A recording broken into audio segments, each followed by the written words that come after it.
Xiaomi, oh. Kasi naman. Masagasaan.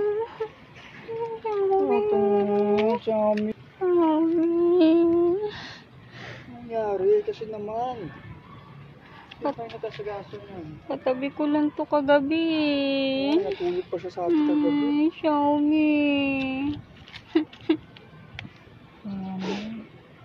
Paano nabangga yan eh? Kagabi naglalaro-laro na siya eh. Kaya paano nabangga siya? Ay, hindi natin alam, hayaan mo na. Wala tayong magagawa. Nandiyan na yan. Paano nabangga yan? Wala tayong magagawa. Hayaan mo na. Libing na lang natin. Masama naman ng tao. Nakita naman niya na ano. Nakita niya may pusa. Ibabanggain pa eh. Kaya pala tumabi sa atin kagabi. Hayaan mo na. Hayaan mo na. Celestine, mag-iingat ka ha. Ano ko kasi may sakit rin yan eh, si Xiaomi.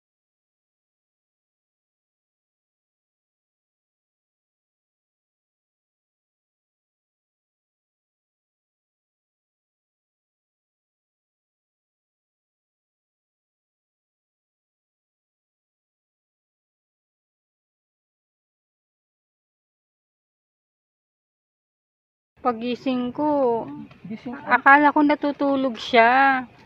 Hinahanap ko nga siya eh. Sabi ko, Xiaomi. Tapos makikita ko dito sa labas, nakaganyan na. Xiaomi. Kung kailan naman 7 months na no.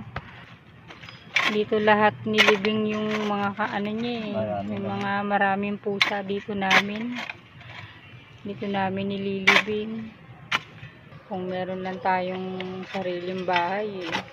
Sa loob sila ng bahay eh. Sa loob ng talaga. Ng bahay. Celestine! Halika! Celestine! Tingnan mo si Celestine oh. Ayun oh. Tingnan niya. Halika Celestine! Halika baby. Halika baby Celestine. Yan close na yan eh. Magkatabi sila niyan kagabi.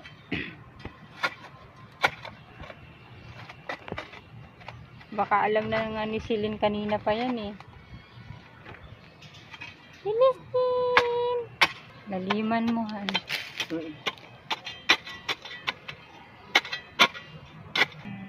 Paglalabas ko siya. Celestine! Paglalabas ko yan. Wala na yung kapatid mo. Niyayakap ko yan. Mag-iingat ka, Celine. Ingat.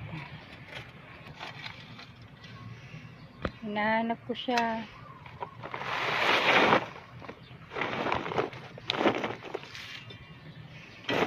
Maayos sa libing. Si Sandy nga. Di ba hindi natin na ganyan?